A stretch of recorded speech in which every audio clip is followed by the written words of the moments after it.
Explain what has happened in the last 24 hours. You're not wearing a watch. Uno. You're not wearing a watch. I'm not wearing a watch. No. Who wears a watch nowadays? No. Evil Uno. Yes. Darkware. Yes, I've heard of them. One half of the Super Smash Bros. Back in the day. Held a 12-on-12 elimination style tag team match that went on for 21 hours and some odd minutes.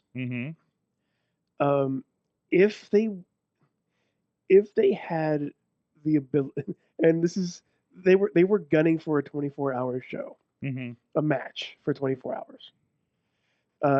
The record is like 21 and some odd hours. They passed that out. They passed that hour. They passed that milestone. The only thing is, from what I heard from Evil Uno's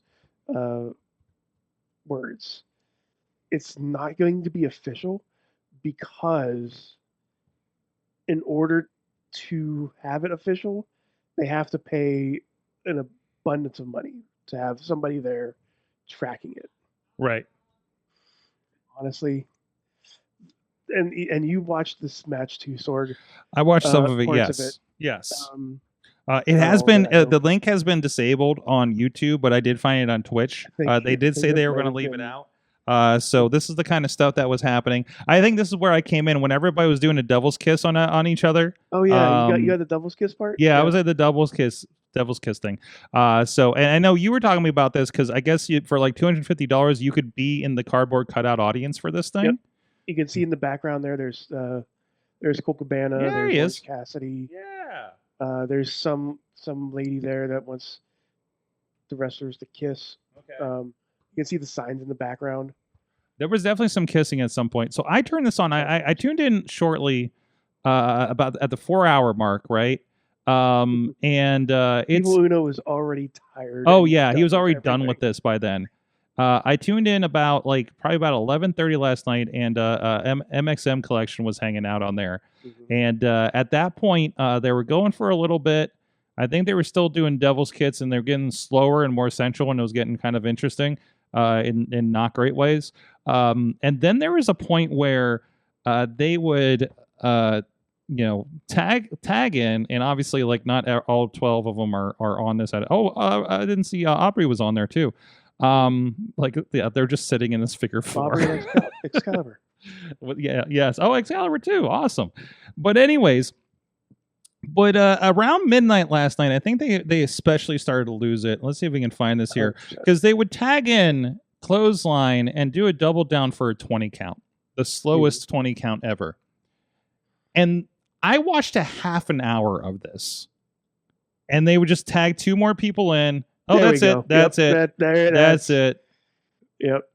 And by the way, this ref is my favorite ref. This ref is pretty great. How fucking cool this guy He was is. Smoking at some point. He's smoking. He has popped collar, sunglasses. The referees would roll in. The referees are ready for a 20 count. Yes. The janitor would come in every once in a while. He has a name, Sorg. He did. I didn't hear the name. His name is Yanni Tor. Yanni what? Yan Etor. Yan Etor. Hashtag world's longest match. I've already seen. Oh no! What is this? Yep. What am I looking at? What is this human centipede looking shit that's going on right now? I have no idea. Is it a multi-person sleeper? It is. Why is the other referee? There's a lot of multi-person things happening. Why is the other referee asleep? Probably got knocked out. The janitor's in there. The janitor's in the. I think. Yep. There's the janitor again. This is where I was doing. I was doing that with the. I think those were the deadlock, not the deadlock. There's a point. There was a new legacy people. There was a point where they were taking their boots off. I don't know what this guy's doing. He's just hitting the corners with the chair for also, some reason. There was a very special. This is about 15 and a half hours in, by the way, at this point. Yep. He's fighting a chair. Mm-hmm. There's this very special moment where during that, and I think you saw this too, during the double down moment segments, Invisible Man and Invisible Stan both I showed did see that. I think that's the point where I gave them my $10 Canadian for their charity. Yep. And yes, this is for fighting back, wrestling with cancer. Or I'm sorry, Canadian Cancer Society.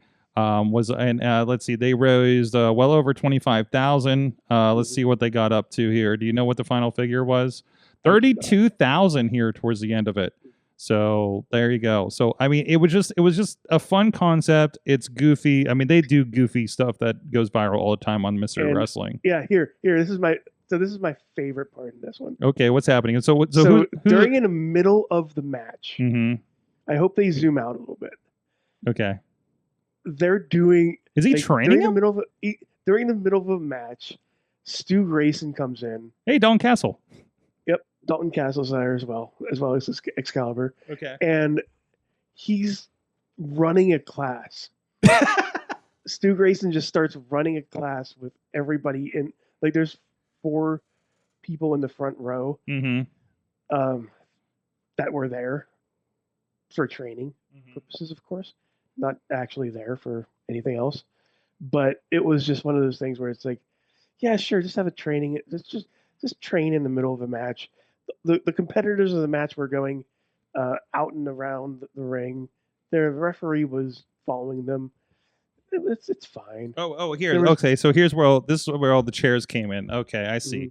Okay, yeah, he's telling him how to like sell. This looks like that. I actually attended a training session last night, and this is basically what it looks like. So okay, yeah, and I think Stu might have won. Yeah, that's Stu Grayson of the Dark Order. That is the Stu Grayson. Which is weird. Yeah, you can see in the back, going through hard cam. There is a fight going on. On the right. They're trying to protect the fans. Yes. From this chaos. As you can see. Yeah, there's always some side bits going on here.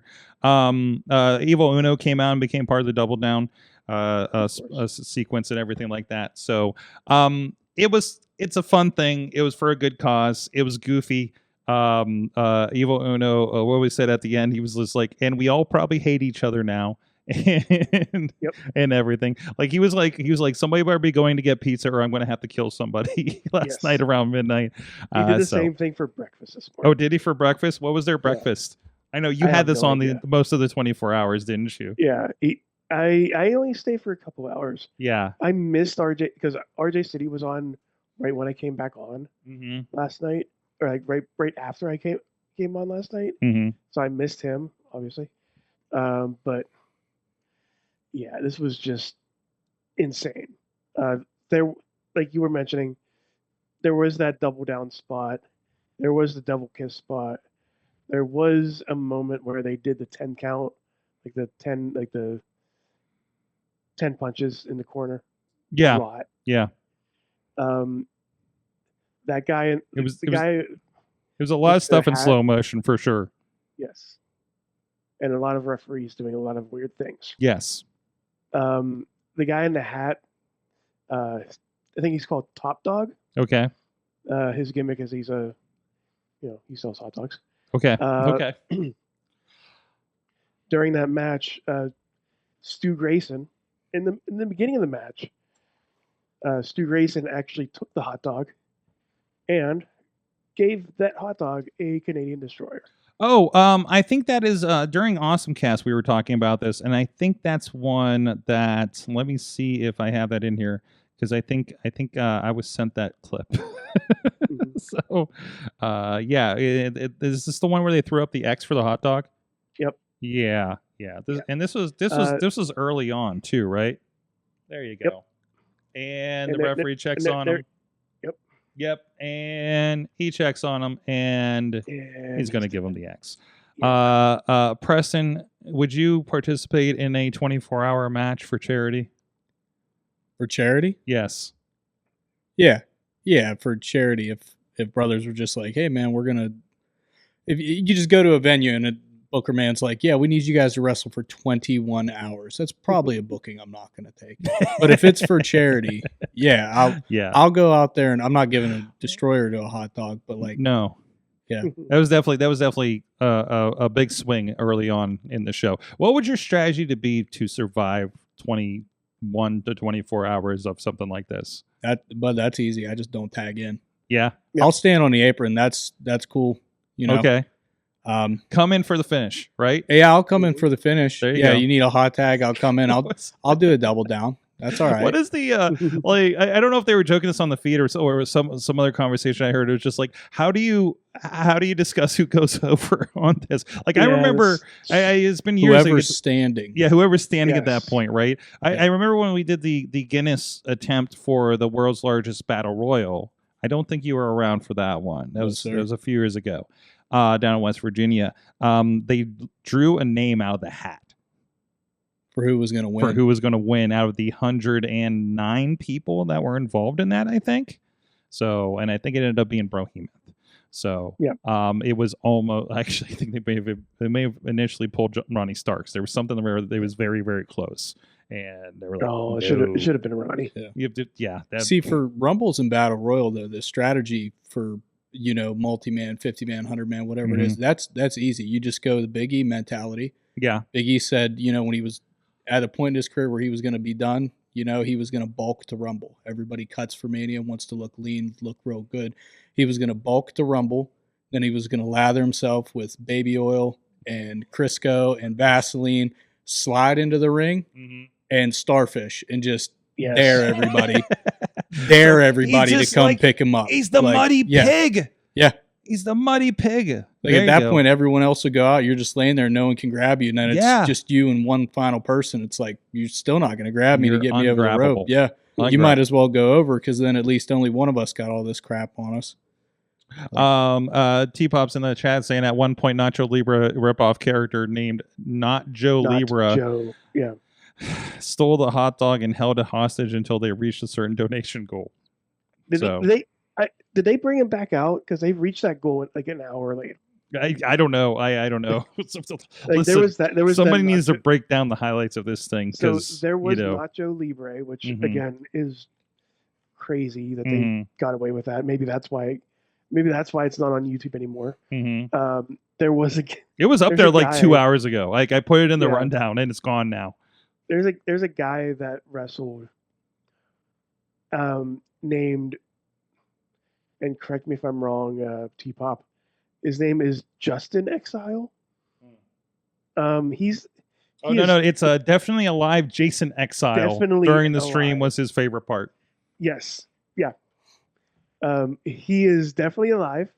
He just takes a little nap every now and again in the ring during a match, and I think he was in that Devil's Kiss build up too.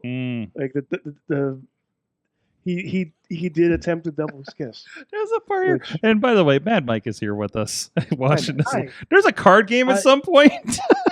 Oh, there he is. Yeah, the guy in the yellow hat. What is this? I just flipping through this. This is at about 22, 23 hours. Okay. Oh, there's definitely alive. Okay, there he goes. There's definitely alive. He's very Weekend at Bernie's, and they go. What was the official time on this? They went. What are you talking about, Sorg? What? He'll be Weekend at Bernie's. That's not. Mad Mike, you've been checking this out. I presume you didn't see any of this in person.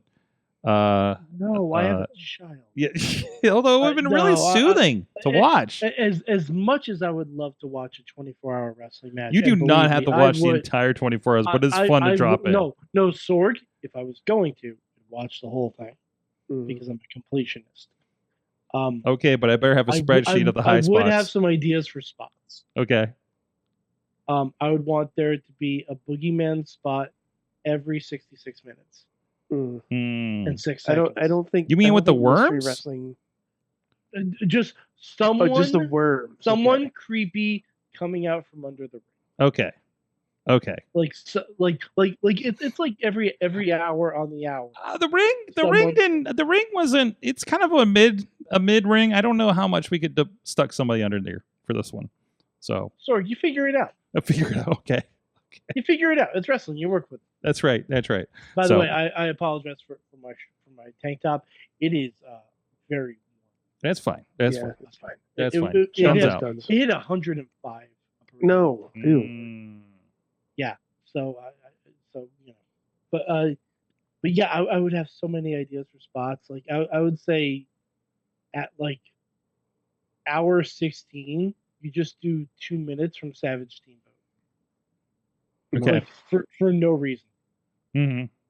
For no reason at all. Just like I don't know if they would have had the energy for that. No, I'm not saying big spots. I'm just saying like I don't know, like couple sequences. I don't. Yeah. Yeah, I don't think the wrestlers at hour number 1 during that show had like any ability to do Savage Steamboat. No. Well, either way, we're going to get into some more stuff that's a little shorter for this. Like Prospect Pro Wrestling this weekend will be not 24 hours, nor feel like 24 hours. Because I've been to those shows that are not 24 hours. I feel like you've been there all 24 day. Hours. It will not be 24 hours. Yeah. You're going to make sure that in the main event, right? But you can check out all that indiewrestling.us. This is the wrong title. Oh, where's my fancy one? This is the old one. Yeah, that's the old one. Sorry. That's the old one. Well, you know what? It's classic. We're going classic today. Listen, I had to rebuild the entire thing. There's a brand new computer. I didn't bring over the right assets, apparently. I'll go find them for next week. Anyways, indiewrestling.us, a lot of stuff going on there. The history, we got a couple marathons up of the early years of Prospect Pro Wrestling on YouTube. This show will 2PW's Resuscitated is going to be on indiewrestling.us this Friday night. So clear your Friday, sit down with us, and we're going to talk about this here in a moment.